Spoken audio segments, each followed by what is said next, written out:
Hello everyone, welcome to our YouTube channel. मेरा नाम है मनीषा सिंह और पीएचडी के बारे में आज हम बात करने वाले हैं कि पीएचडी एडमिशन से लेकर के लास्ट तक, जब तक आपको ये डिग्री अवार्ड हो जाती है बेसिकली, तो इसके बीच में क्या क्या स्टेप्स जो है वो इंक्लूडेड हैं। क्योंकि वैसे हजारों वीडियोस अवेलेबल हैं ये बताने के लिए कि पीएचडी में एडमिशन कैसे लें, लेकिन पीएचडी में एडमिशन के बाद में क्या कुछ होता है, क्या स्टेप्स होते हैं, क्या ये बिल्कुल बी और एमए की डिग्री की तरह होता है या कुछ अलग इसमें होता है, ये अभी भी एक काइंड ऑफ कंफ्यूजन और क्यूरियोसिटी जो है वो एस्पिरेंट्स या स्टूडेंट्स के बीच में बनी रहती है। तो उसी के बारे में आज हम बात करने वाले हैं। और आगे बढ़ने से पहले मैं आपको कुछ डिस्क्लेमर जो है वो देना चाहती हूँ। फर्स्ट ऑफ ऑल, जो मैं आपको बता रही हूँ या जो मैं आगे आपको बताने वाली हूँ वो मेरा अपना एक्सपीरियंस है, मेरा अपना अनुभव है। ये एक पर्टिकुलर यूनिवर्सिटी के कॉन्टेक्स्ट में है। मैं इसको कोशिश करूंगी ज्यादा से ज्यादा आपको जनरलाइज करके बताने की, ओवरऑल यूनिवर्सिटीज के बारे में बताने की, पर फिर भी आप इस वीडियो को जब देख रहे हैं तो एक अलर्ट मोड पे देखिएगा कि हाँ, एक पर्टिकुलर यूनिवर्सिटी के बारे में अपने एक्सपीरियंस से मैं आपको कुछ चीजें बता रही हूँ। सिंस हम रिसर्च की बात कर रहे हैं तो रिसर्च में मुझे अपने शब्दों का बहुत ध्यान रखना पड़ेगा ताकि कहीं पर भी कोई भी वेगनेस जो है वो आपको ना लगे, कहीं पर भी कोई भी वर्ड, कोई टर्म ऐसे यूज ना हो जो आपके माइंड में कंफ्यूजन और क्रिएट करे। दूसरा, अगर आपको कोई भी डाउट होता है, कुछ भी पूछना होता है, तो फिर आप कमेंट सेक्शन के थ्रू पूछ सकते हैं। बट जस्ट इन केस आपको लगे कि हाँ, मुझे इस पर्टिकुलर यूनिवर्सिटी में एडमिशन लेना है या कुछ और, तो आई एडवाइज यू कि उस पर हम फिर कभी सेपरेटली जो है वो डिस्कस करेंगे। तो आई अज्यूम, मैं ये मान के चल रही हूँ कि आपको पीएचडी एडमिशन के बारे में पता है। नहीं पता तो मैं ब्रीफली बता देती हूँ। इंडिया में पीएचडी करने के लिए बेसिक सा तरीका यही है कि आप यूजीसी नेट, अगर आप सोशल साइंस में करना चाहते हो तो यूजीसी नेट क्लियर करो। नेट अभी 3 कैटेगरी में क्लियर होता है, सिर्फ पीएचडी के लिए, देन असिस्टेंट प्रोफेसर के लिए, देन जेआरएफ के लिए। तीनों में फर्क ये होता है कि जेआरएफ में आपको फेलोशिप मिलती है, बाकी 2 में आपको फेलोशिप नहीं मिलती है। असिस्टेंट प्रोफेसर में आप असिस्टेंट प्रोफेसर एग्जाम देने के लिए क्वालिफाइड हो जाते हो, बिकॉज अब पहले क्या था ना, असिस्टेंट प्रोफेसर बनने के लिए आपको पीएचडी जरूरी थी, बट अब पीएचडी जो है वो मैंडेटरी नहीं है। यानी अगर आपने मास्टर्स कर रखी है और आप असिस्टेंट प्रोफेसर बनना चाहते हैं तो भी बिना पीएचडी के लिए आप अप्लाई कर सकते हैं, बशर्ते आपने यूजीसी नेट असिस्टेंट प्रोफेसर वाली कैटेगरी में क्वालिफाई कर रखा हो, राइट। उसके बाद में आप जिस यूनिवर्सिटी को टारगेट करना चाहते हैं, जहां एडमिशन लेना चाहते हैं, वहां के नोटिफिकेशन का आपको वेट करना होता है, फिर जो उनकी प्रोसेस होती है उसके थ्रू आप एडमिशन ले सकते हैं, राइट। ये सिंपल सा एडमिशन का तरीका है। बात जब आती है, जब आप एडमिशन ले चुके होते हो उसके बाद में क्या कुछ होता है। जब आप यूनिवर्सिटी में जाते हो तो एडमिशन के बाद में ध्यान रखना, कुछ स्टेजेस होते हैं, कुछ स्टेप्स होते हैं और वो बहुत क्लियरली आपको समझने पड़ेंगे। सबसे पहला स्टेप एडमिशन के जस्ट बाद में वो होता है आपका कोर्स वर्क। कोर्स वर्क बिल्कुल रेगुलर क्लासेस की तरह होता है। वो यूनिवर्सिटी पे डिपेंड करता है कि वो आपके डेली 2 क्लासेस लगा रहे हैं, डेली 4 क्लासेस लगा रहे हैं। That depends totally on the universities. तो वो उनके ऊपर डिपेंड करता है कि वो क्या करे, डिपार्टमेंट के ऊपर भी आपका तय करता है। हमारी जैसे डेली 2 क्लासेस होती थी 11 to 1 के बीच में, 1 घंटे की, और टोटल 4, जैसे मेरा सब्जेक्ट पब्लिक एडमिनिस्ट्रेशन है तो हमारे यहाँ टोटल 4 पेपर थे, या कह सकते हैं 4 टॉपिक थे, जैसे public administration theory, Indian administration, public policy, research methodology, ये सारे टॉपिक जो है वो हमने कवर किए थे। अब मुद्दा आता है कोर्स वर्क। जब आपका हो जाता है तो कोर्स वर्क के बाद में 6 महीने का रहता है कोर्स वर्क का। रेगुलर आपको अटेंडेंस वहां पे लगानी होती है, अटेंड करनी होती है सारी क्लासेस। मोस्टली कोर्स वर्क का ये रहता है कि आपको रिसर्च ओरिएंटेशन सिखा सकें, आपके अंदर वो जो टेम्परामेंट है रिसर्च को लेकर के वो बिल्ड कर सकें। ट्रस्ट में, जो हम रिसर्च एप्टीट्यूड मैथोडोलॉजी पढ़ करके यूजीसी का एग्जाम क्लियर करते हैं और जब हम एक्चुअल रिसर्च कंडक्ट कर रहे हों, वहां पर हमें जिस प्रकार की मैथोडोलॉजी चाहिए होती है वो एक डिफरेंट टाइप ऑफ क्लैरिटी है। आई एम नॉट सेइंग बहुत अलग है, बट जो डेप्थ चाहिए होती है आपको, जो अंडरस्टैंडिंग चाहिए होती है, वो पीएचडी में अलग लेवल की चाहिए होती है, एग्जाम के लिए अलग लेवल की रहती है। तो जब कोर्स वर्क कंप्लीट हो जाता है, यूनिवर्सिटी आपको कोर्स वर्क एग्जाम होता है, बकायदा आपको रिटन पेपर लिख करके आने होता है। एग्जाम के बाद में आपको कोर्स वर्क कंप्लीशन सर्टिफिकेट दिया जाता है। एंड देन कोर्स वर्क आपका जैसे ही कंप्लीट हो जाता है उसके बाद में फिर आपका स्टार्ट होता है रजिस्ट्रेशन प्रोसेस। रजिस्ट्रेशन प्रोसेस के बाद ही आप एक्चुअल पीएचडी रिसर्चर माने जाते हैं, स्कॉलर माने जाते हैं। अब वो रजिस्ट्रेशन के प्रोसेस में क्या होता है इसको समझिएगा। रजिस्ट्रेशन के प्रोसेस में आपको अपना सिनॉप्सिस या आपको अपना रिसर्च प्रपोजल सबमिट कराना होता है, जिस टॉपिक के ऊपर आप डिग्री मतलब जिस टॉपिक के ऊपर आप पीएचडी करने वाले हैं। आपको अपना टॉपिक बहुत ही स्पेसिफिकली चूज करना पड़ता है, आप वेग नहीं रह सकते यहाँ पे, क्योंकि ये प्रपोजल तकरीबन 10-15 पेज का आपको प्रॉपरली बताना पड़ता है कि मुझे ये टॉपिक लेना है, मुझे यहाँ पर रिसर्च करनी है, इस तरीके से रिसर्च करनी है, ये मेरा सैंपल साइज रहेगा, इस तरीके से मैंने सैंपल साइज इंक्लूड किया है, ऐसे मैं डेटा कलेक्ट करूंगा या डेटा कलेक्ट करूंगी, मेरे डेटा के अंदर ये लोग रहेंगे, देन इस तरीके से मैं डेटा को एनालाइज करूंगा। बकायदा इसमें ना चैप्टराइजेशन भी मेंशन होता है कि मेरी पूरी थीसिस में 5 चैप्टर रहेंगे, 6 चैप्टर रहेंगे, ये सारी स्कीम होती है। रिसर्च प्रपोजल में आपको जितना प्रिसाइज रहोगे आप उतना अच्छा होता है, वेगनेस को बिल्कुल भी टॉलरेट नहीं किया जाता है, नॉर्मली ऐसा होता है, आइडियली भी ऐसा होता है, बट फिर भी क्या होता है ना, ठीक है इंडियन यूनिवर्सिटीज हैं तो थोड़ा क्योंकि प्रपोजल जब हम लिखते हैं ना तो हम बहुत बिगिनर होते हैं, हम बहुत सारी गलतियां कर सकते हैं आगे जाकर के। मान लो जैसे जब मैंने ज्वाइन किया था तो मुझे बड़ा डाउट था कि भाई प्रपोजल में मान लो मैंने एक पर्टिकुलर टॉपिक ले लिया और जब मैं एक्चुअल में फील्ड वर्क में गई तो हो सकता है मुझे कुछ नए अपडेट्स पता चली हो, या जब मैंने लिटरेचर रिव्यू किया तो वहां पर मैंने डिफरेंट बुक पढ़ी, डिफरेंट पर्सपेक्टिव से पढ़ी, जब मैं एक्चुअल थीसिस लिखूंगी तो वहां पे डिफरेंट बुक में ऐड करूंगी, तो क्या बदलाव आ सकता है? क्या हम कुछ भी चेंज नहीं कर सकते? अगर मुझे लगा कि भाई नहीं सैंपल साइज इतना नहीं, इतना होना चाहिए, आइडियली इतना होना चाहिए, या मुझे कुछ लोगों का जवाब नहीं मिला, या मुझे लगा क्वेश्चनियर नहीं शेड्यूल ज्यादा बेटर है, चेंज हो सकता है, क्योंकि 2.5-3 साल आप मेहनत करोगे तो डेफिनेटली चेंजेस तो होंगे ही होंगे। तो रिसर्च प्रपोजल एक प्रपोज्ड, इसलिए इसको प्रपोजल बोला जाता है ना, तो प्रपोज्ड वे ऑफ रिसर्च आप कह सकते हो, प्रपोज्ड आइडिया ऑफ रिसर्च बोल सकते हो। पर ध्यान रखना यहाँ पर आपको जो टाइटल आप सिलेक्ट करते हो, जो टॉपिक आप सिलेक्ट करते हो, टाइटल फिर आपका चेंज नहीं होएगा। टाइटल आपको जो आपने बता दिया, अप्रूव हो गया रजिस्ट्रेशन का, उसके बाद में टाइटल आपका चेंज नहीं होगा। ओवरऑल आप बाकी जो है वो चेंज कर सकते हो, जितना मेरा अनुभव रहा है मैं उसके हिसाब से आपको बता रही हूँ। देन होता कैसे है रजिस्ट्रेशन, होता क्या है रिसर्च प्रपोजल रजिस्ट्रेशन? ये यूनिवर्सिटी की एक प्रक्रिया है जिसमें आपको एक्टिवली इन्वॉल्व होना पड़ता है। इसमें सबसे पहले आपको गाइड अलॉट होते हैं। अब कोर्स वर्क के दौरान आप पूरी फैकल्टीज के कांटेक्ट में आ चुके हो, सारी फैकल्टीज को आप जानते हो, आपको लगता है कि हाँ इस फैकल्टी का इंटरेस्ट एरिया और मेरा रिसर्च एरिया सेम रहने वाला है, या मुझे इनके अंडर करनी है रिसर्च, तो फिर आप उन गाइड से बात करिए। वो अगर आपको एक्सेप्ट करने के लिए रेडी है तो फिर वो एक लेटर होता है जिसमें आप बताते हो, आपके गाइड के साइन होते हैं, आप वो यूनिवर्सिटी को देते हो कि मुझे इनके अंडर जो है वो रिसर्च करनी है। उससे पहले यूनिवर्सिटी आपको बताती है कि किस गाइड के अंदर कितनी सीट जो है वो अवेलेबल है, राइट। तो जब गाइड फाइनल हो जाता है तो फिर रिसर्च प्रपोजल आप अपने गाइड से पूछ करके करते हो, फिर वो डायरेक्टली जो है वो रिस्पॉन्सिबल रहते हैं आपके प्रपोजल के लिए।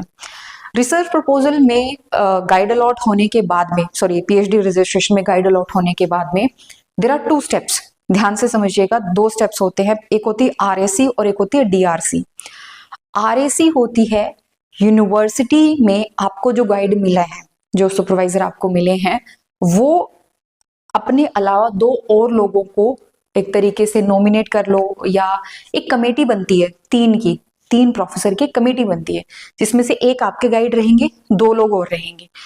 आरएससी की मीटिंग होती है, बेसिकली वो प्रीव्यू करते हैं आपकी रिसर्च प्रपोजल को, वो देखते हैं कि आपने काम ढंग से किया है नहीं किया। वहां पे आपकी जो प्रपोजल होगा ना, जो आप कॉपी लेके जाओगे, उन पे साइन होते हैं बकायदा उनके।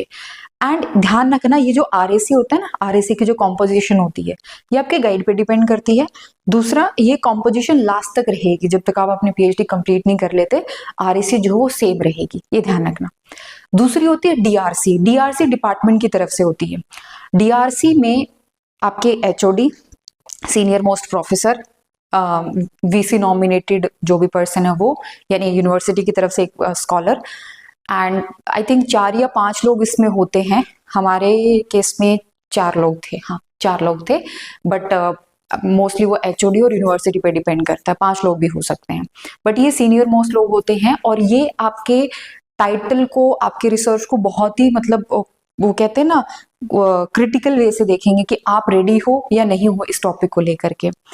तो सबसे पहले गाइड सिलेक्शन होता है। गाइड सिलेक्शन के बाद में आरएसी होती है। आरएसी में आपके गाइड और उनके जो जो दो लोग उन्होंने नॉमिनेट किए वो आपकी प्रपोजल को एक्सेप्ट करते हैं, वो वहाँ पे साइन करते हैं। उसके बाद में डीआरसी तक जाती है फाइल। डीआरसी में यूनिवर्सिटी की तरफ की जो टीम है वो फाइनलाइज करती है, और डीआरसी एक बार अप्रूव कर देती है तो फिर वो टॉपिक आपका फाइनल माना जाता है। आरएसी लेवल पे चेंज हो सकता है, but once the DRC has finalized ना योर टॉपिक, देन ना तो गाइड चेंज करना आसान होता है, तो टॉपिक तो भूल ही जाओ। गाइड चेंज करना भी बहुत बहुत मुश्किल है, बहुत मुश्किल है।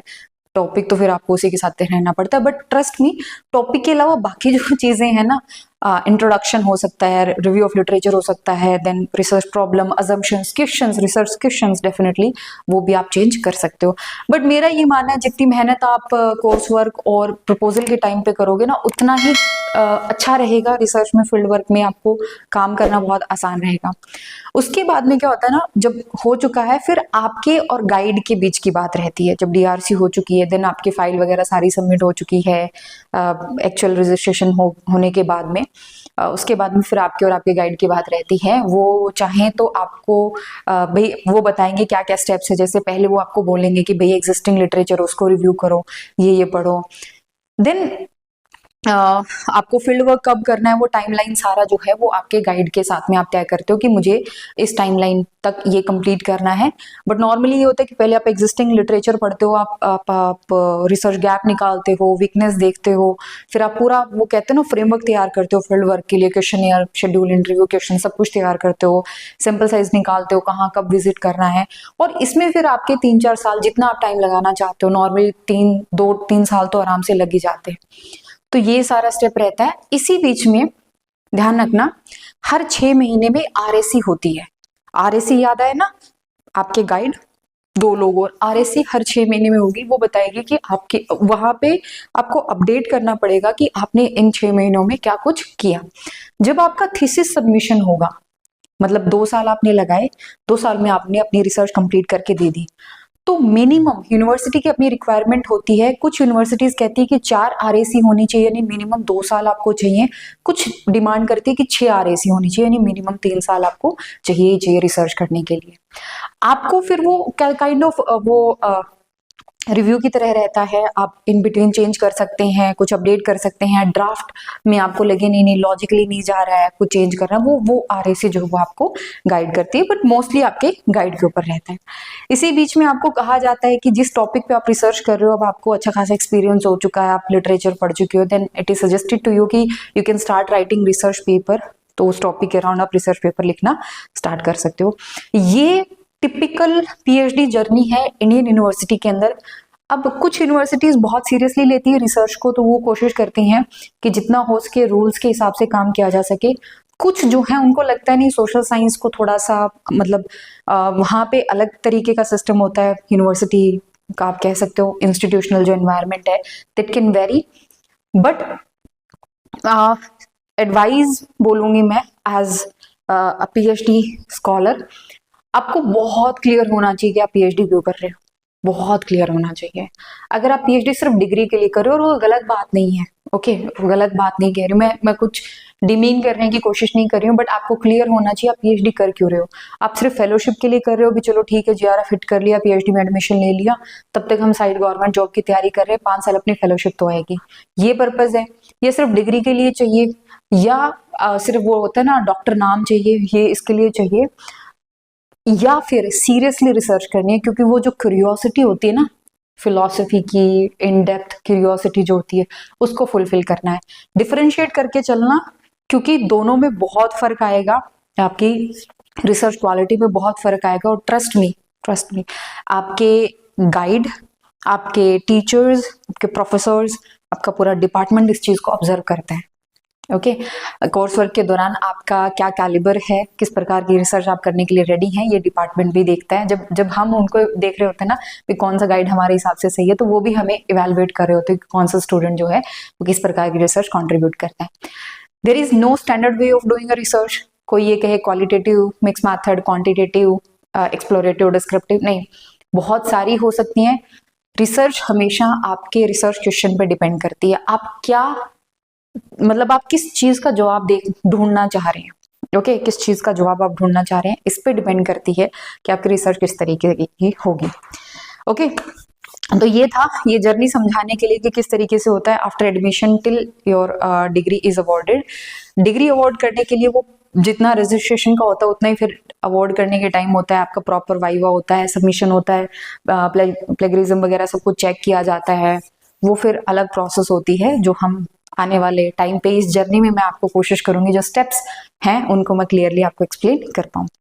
ओके तो अगर आप भी पीएचडी के रियल लाइफ एक्सपीरियंस को जानना चाहते हैं, आप जानना चाहते हैं कैसे हम प्रॉब्लम फेस करते हैं इंडियन सोसाइटी के हिसाब से, किस प्रकार के मेथड ज्यादा सुटेबल होते हैं, किस प्रकार के प्रॉब्लम के लिए क्या आंसर्स चाहिए नहीं चाहिए, जो भी है बहुत सारे कंफ्यूजन। सीरियसली बताऊं ना तो पीएचडी करने एनरोल करने के बाद में ऐसा लगता है ज्यादा कंफ्यूजन क्रिएट हुई है माइंड में एज कम्पेयर टू क्लैरिटी, बहुत बहुत ज्यादा कि ये भी पढ़ ले वो भी पढ़ ले, ये कर ले वो कर ले। और कई बार ऐसा लगा कि शायद हमारी अप्रोच बहुत गलत जा रही है, कई बार ये लगा हम बहुत स्लो जा रहे हैं, कई बार ये लगा कि गलत कुछ कर रहे हैं, कई बार ये लगा अरे नहीं गलत इतना पहले गवर्नमेंट जॉब का या ये जो है वो एक बहुत सारे लोगों के मन में होता है कि भाई इसको साइमल्टेनियसली कैसे हैंडल करोगे, ये भी एक प्रॉब्लम होती है।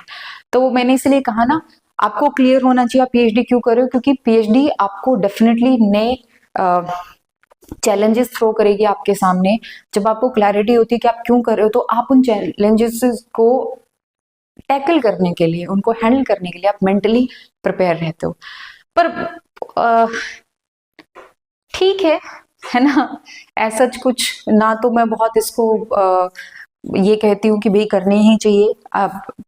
आप एक संस्था में जा रहे हो, आपको फेलोशिप मिल रही है, तो एटलीस्ट आप बहुत अच्छा नहीं कर सकते तो आपको बहुत घटिया भी नहीं करना चाहिए, ये प्लीज आप ध्यान रखें। Anyway don't forget to subscribe our channel. मैं कोशिश करूंगी कि मैं पीएचडी एक्सपीरियंस को आपके सामने ला सकूं, साथ ही साथ बहुत जल्दी मैं आपको सोशल साइंस के अंदर किस तरीके से साइंटिफिक थिंकिंग इंट्रोड्यूस हुई है, इसमें जो एडवांस कॉन्सेप्ट हैं उसमें मुझे अभी भी लगता है काफ़ी ज़्यादा यूट्यूब के ऊपर या वैसे भी उसमें गाइडेंस की थोड़ी सी कमी मुझे कई बार नज़र आई है। तो मैं अपने एक्सपीरियंस को थोड़ा सा वहाँ पे इलेबोरेट करने की कोशिश करूँगी। वी कैन अंडरस्टैंड कि एम्पिरिकल क्या होता है, पॉजिटिविज्म क्या होता है, पोस्ट पॉजिटिविज्म क्या होता है, और वो जो टेक्स्ट बुक डेफिनेशन होते हैं ना उससे हम थोड़ा आगे बढ़ करके देखने की कोशिश करेंगे कि रियलिटी में ये सारी चीज़ें जो है वो कैसे होती हैं। इसके लिए चैनल को जरूर सब्सक्राइब करना है। ये हमारे एडमिनिस्ट्रेटिव वर्ल्ड जो चैनल है उससे डिफरेंट है, पर हमारा ही चैनल है। यहाँ पे हम पीएचडी एंड रिसर्च से रिलेटेड चीजों को इंट्रोड्यूस करने की कोशिश करेंगे। It is mainly design for the PhD and for advance social science concepts. But अगर आपको एग्जाम ओरिएंटेड पब्लिक एडमिनिस्ट्रेशन या बाकी चीजों की हेल्प चाहिए, एनसीईआरटीज वगैरह, then you should subscribe to administrative world. वहां पर भी हम कोशिश करते हैं टू बी रेलेवेंट, क्योंकि सबसे बड़ी प्रॉब्लम यही होती है ना, थिंकिंग को कंट्रोल में रखना ये ज्यादा जरूरी है एज कंपेयर टू एक्सपैंड करना। हम क्या सोच रहे हैं, कई बार हमारी थिंकिंग इतनी ज्यादा इरेशनल, इतनी ज्यादा डाइवर्स हो जाती है कि इसको कंट्रोल करना सबसे ज्यादा बड़ा चैलेंज बन जाता है। We have to be relevant, we have to be grounded, ये हमें ध्यान रखना पड़ेगा। ओके चलिए जल्दी मिलते हैं with new video. Till then take care and thank you so much.